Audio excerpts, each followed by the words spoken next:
Welcome to our 8th year of Camp Invention. I am Tandia Faraci. I'm the director, and we have a great staff this year.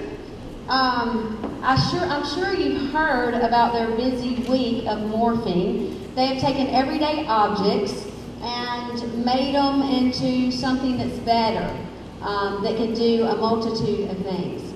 So they've had a fun and busy week as well as us.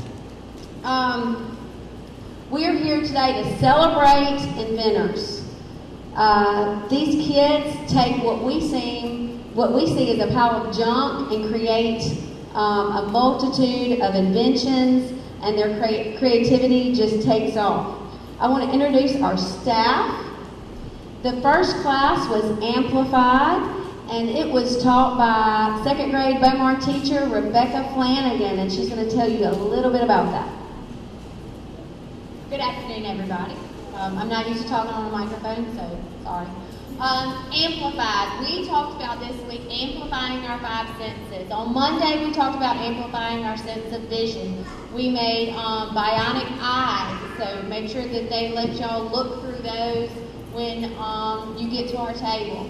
On Tuesday, we were supposed to make a bionic ear, but we had so much fun with our ear game that we didn't get time. So, but everybody had the job of part of your ear, your middle ear. They did make sound catchers, so let them show you those. On Wednesday, we amplified our sense of touch, and we made bionic hands. And then on Thursday, we did taste and smell. For smell, we followed ant trails to our colony with scratch and sniff stickers. And then for our taste, we invented a taste machine. So make sure that y'all look at that. It may look like a pile of junk over there, but I promise you they know how it works, and they will tell you all about it. Thank y'all for sharing your children with us this week.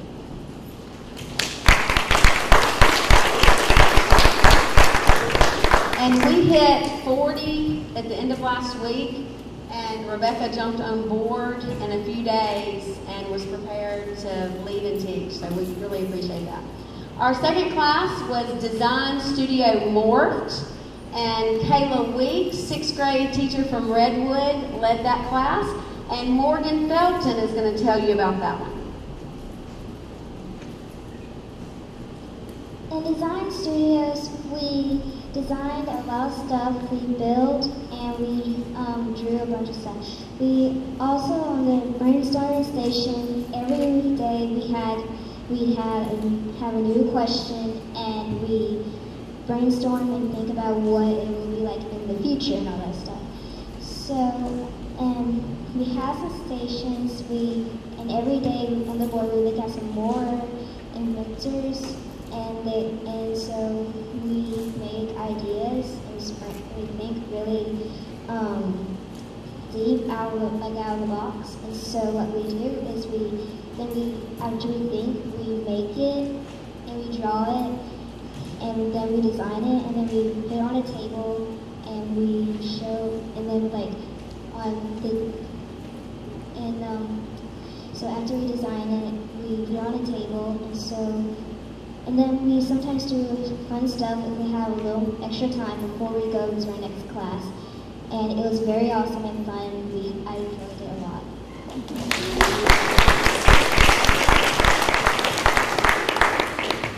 Our third class was Super Go, taught by our very own kindergarten, Brittany Nichols. And she's going to, Amy's going to tell you about that. In Super Go, we made cars, and we used a bunch of different items. We used batteries to help it go. We used plastic keys, and we used motors. And our cars are based on 5 different organisms. And we had a lot of fun in that class. And we tested our cars on different things. We tested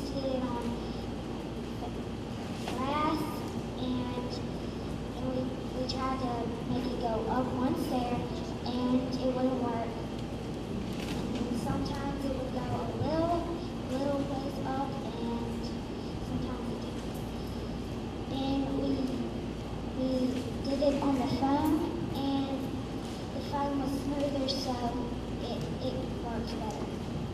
And we had a heel on the phone. And then we tried it in the sand, and the sand kept getting, it was too thick, and it wouldn't work as well. And thank you, Ms. Nichols, for letting us have the best class ever.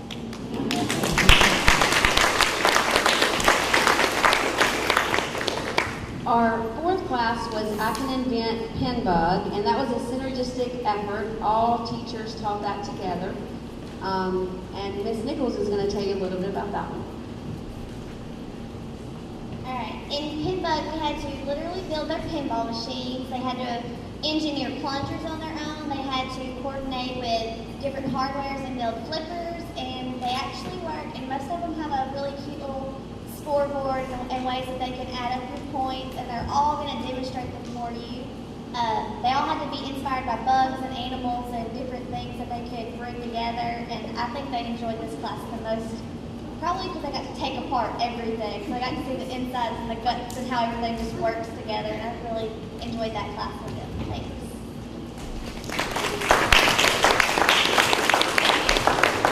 They began and ended their day at base camp, and that was led by Counselor Ellie, Paxton, and Kylie.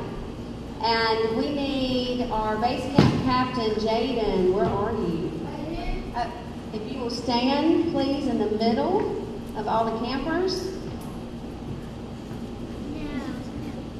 Campers, if you would please stand quietly.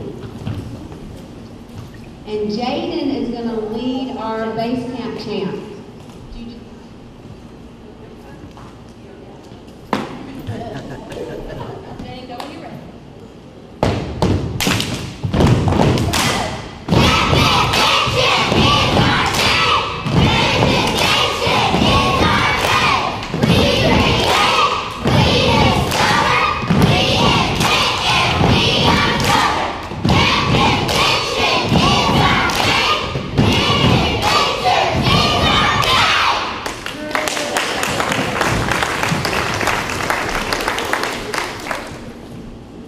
As you'll notice on your campers t-shirts, there are a lot of national sponsors, but we are fortunate enough to have a national sponsor that is based right here in Vicksburg, and that is ERDIC.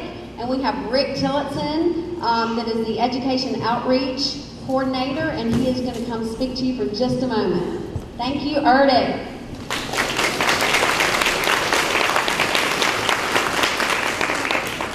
Thank you, Ms. Faraci, and thank you, teachers, and boys and girls. I hope you had a great week with Camp Invention.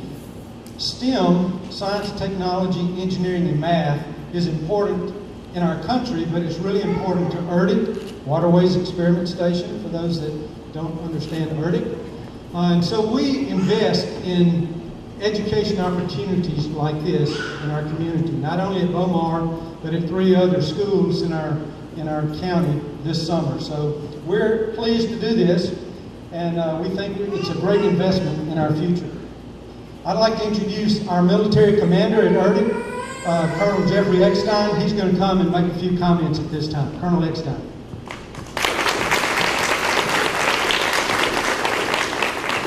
Okay, I've got a leash now. See how far you go. Okay. ERDIC is very happy to be part of this, and just want to talk a little bit about science technology.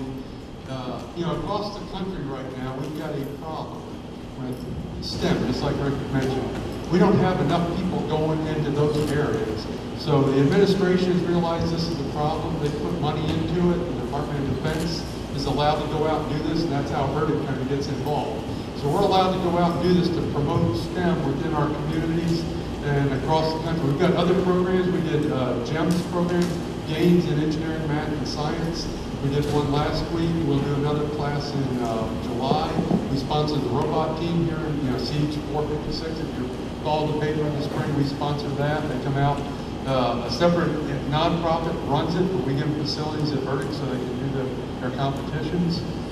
So we're involved in all this. If you went back into the 50s, we had NASA, the United States put men on the moon, because we had all those engineers and scientists that did that. And as time went on, we found out we don't have as many scientists and engineers out there. So that's, we're trying to get kids involved. When you go to colleges now, most of our science or engineer students are all foreigners. They're Chinese or, from somewhere other than the United States. So for kids here, you guys like building things? Yeah, that is fun, right? You got the pin buds, all this is great stuff. You got to do hands-on things. What happens when you get older, you get into high school, and you say, what do you want to do for the rest of your life? And a lot of times you go talk to people and say, what do you do? You know what happens when you go find an engineer and say, what do you do? Oh, the engineer either says they can't explain what they do. Oh, I do a lot of great stuff. Kids are like, oh, I don't know about that. Or they say, they get really excited and say, I do this. They go into all these chemical equations they do experiments, it's complicated. I go to school for 8 years. And then kids say, well, there's no way I'll ever be able to do that. And of course, when you come out verdict, they all have PhD behind their name. And that just intimidates more people. So then kids like, oh, I think I'll end up, what do you know? Policeman, that's pretty cool. I'll be a criminal justice man. Nothing wrong with that. We need policemen. They serve our community. But we turn kids off because they just don't know what you do in STEM. What you did here, that's what engineers and scientists do. And it's hard to explain that. That's why this camp is so good. You go out and build things. You take a problem, somebody says, hey, you got an idea? How do you do this? And then a bunch of people get together, you do experiments and build it. And if it doesn't work the first time, you do it again, you do it again. You may go a whole year doing things, and then you get it right. And then you move on to another problem. That's what scientists and engineers do. So you got to remember that. And don't get too hung up on like, oh, I got to do math class. Because if you do it, you got to use math if you're an engineer, and that's hard. I don't like math. Remember the fun stuff you did here. And that's what the same thing we do with gyms. When we get the middle school, young high school kids out there, it's all hands-on stuff, walking around, doing things, so you understand what we really do. Now, out at Verdict, most people don't know what we do out there. And again, it's part of our problem of communicating. But we've got folks out at Verdict that solve problems. That's, we think, you got a problem, you come to Verdict, and we give you a solution. And we try to do it as fast as we can, as cheap as we can, and all that kind of stuff. But that's what we do for the Army, the Department of Defense, intergovernmental agencies. Anybody comes to us with a problem, that's what we do. One example is we've got, everybody's heard of IEDs over in Iraq, Afghanistan, roadside bombs. We tried to figure out for a while, how do you stop it? A bunch of smart people said, if you figure out what kind of bomb it was, we can trace it back, figure out who built it, who supplied it, and we'll go get, arrest the bad guy who's the bomb maker. Because there's only a couple of them. Rather than finding every bomb that gets put out, go find the bomb maker. Well, how do you figure out that guy? Well, then we started figuring it out by doing a lot of stuff on the ground. You measure the hole, you look for, get pieces of metal that got blown up, and you do all this. And they were able to figure out, piecing all this together, you could identify certain bomb makers. So you'd see this, it's like, this came from bomb maker A. Now we need, find bomb maker A. Well, when you did that, you started getting, it takes a lot of time. You get shot at when you're doing it. You don't want to be out there on the ground with a tape measure, measuring how deep the hole was and all that. So they brought this problem to Verdict and said, is there a better way to do this rather than being out there? So nowadays, if you get a bomb, you go out there, whoever it is, it doesn't have to be, we got specialized guys do this. We fly in from, miles away, hours, people secure the area. Whoever sees it puts a little thing on the ground, whips out something that looks like an iPhone, takes a video of it, walking around doing 360 degrees, uploads it, and that's it. They're done. They get in their vehicles and they move on. That goes up to the internet, goes back to somebody, and they've got a program that does all the calculations to tell you how big the bomb was, what kind of material it was, and all that kind of stuff. And that's, if you're a guy on the ground at the other end, it's like, hey, you need to sit here and measure that hole, and it's like, I'm getting out of here. We just got blown up. So I had no idea Verdict does that type of stuff until I got to Verdict. Most people don't even know Verdict does that kind of stuff until you get to Verdict. People at Verdict don't even know we do that stuff. They're doing their own thing. And people study Asian carp don't necessarily know about that program. But again, that's what engineers and scientists do. Now, if you want to be part of that when you grow up, continue to do what you're doing. I know you're in a good school. You're out here on your summer break doing this. That's how much fun it is. You came all 4 days or 5 days, so continue on. Sign up for those other programs, and you too can be a scientist and engineer. Okay? Sound good? Okay. Thank you very much.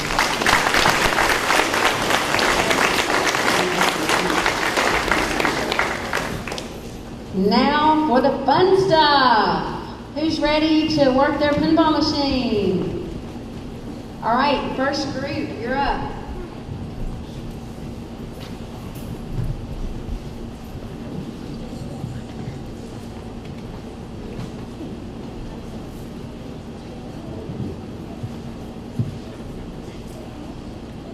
Me, Jane, Addie, and Ellie, we've been making a pinball machine, and we've been taking things apart like VCRs, DVD players, and we had a lot of fun doing it.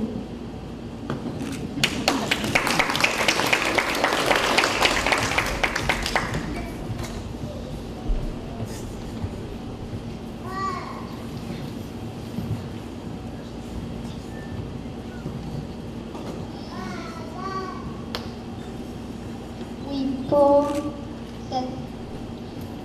that, and then we let go, and it shoots out, and we move the flippers and to hit it.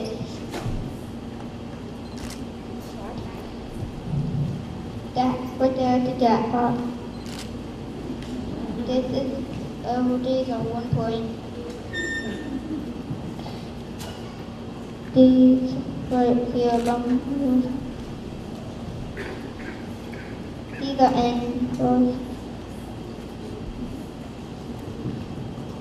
and got screws and move them up. And when you get to this one, it has a finger in it, and that's worth 100 points and you win.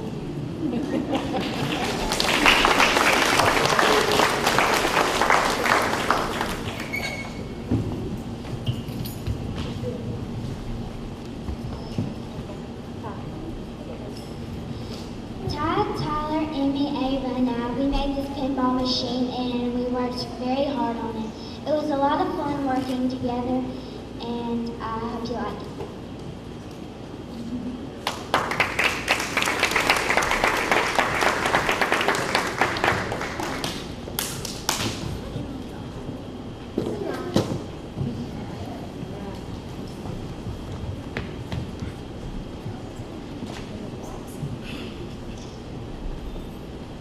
Noelle, Nancy, and I, we made this pinball machine, and it works by where we pull the plunger, and then it shoots the ball out, and then the bumpers, we put them all around, and we made some walls, and also the flippers, we hit the ball with the flippers, and then there's a tunnel over here for a wall for the ball to go through, and it was very fun and cool. We also got a chance to take apart some stuff, and I hope y'all enjoy it.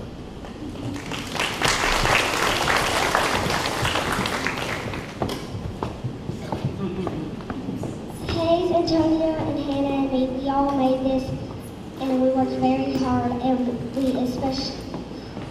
we made a plunger, and you have to pull it very far away, and you have to shoot, then you let go really fast before it can get it.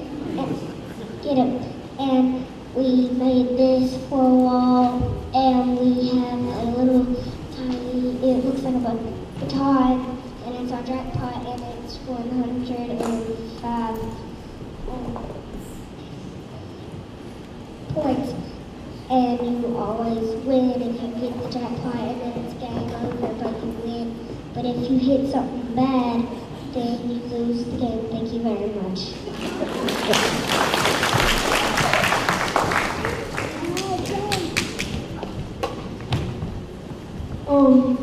This is my team's pinball machine.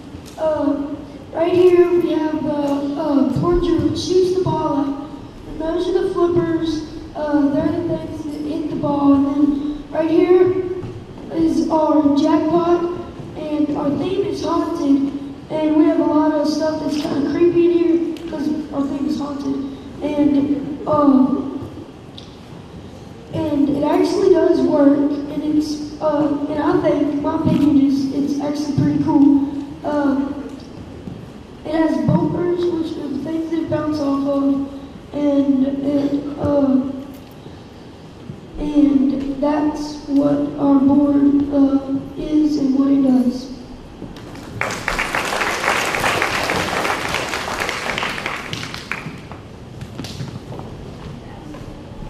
Zach Addison's State of Mind made this pinball machine, and the thing of it is city.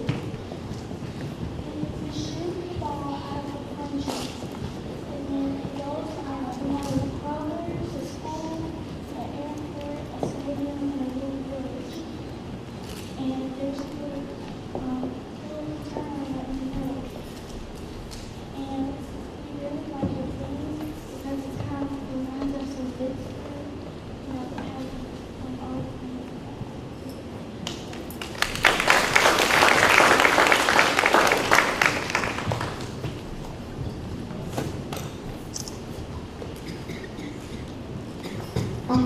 My team, or my group, I work with Connor Johnston, Emily Santa, and Chantel, and we made a pinball machine, and the theme was nature, and we worked really hard, and well, it basically works the same thing as any other pinball machine, so hopefully you enjoy it.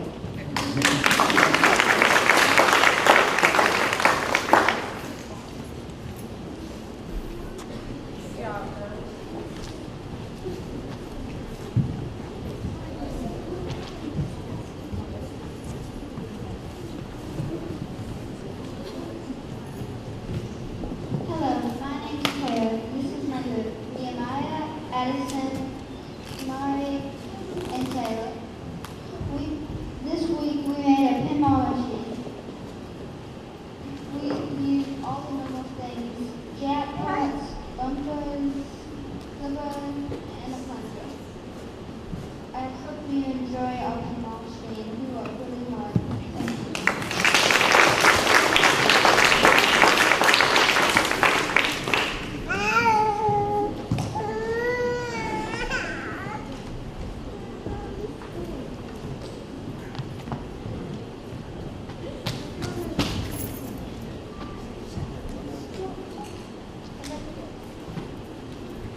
Well, this is my pinball machine. My team, Sam, Gracie, and I'm Riley, and this is my machine.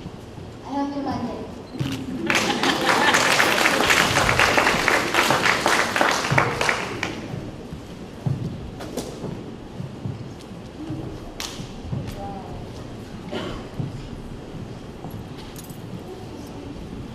Thank you so much for allowing your child to be part of Camp Invention. Next year will be our 9th year, so we hope to see all of these young inventors again next year. At this time, you can view all of their things. If you would let the audience view them before starting to take them, we do have bags, one for each camper, to gather their things. Thanks so much.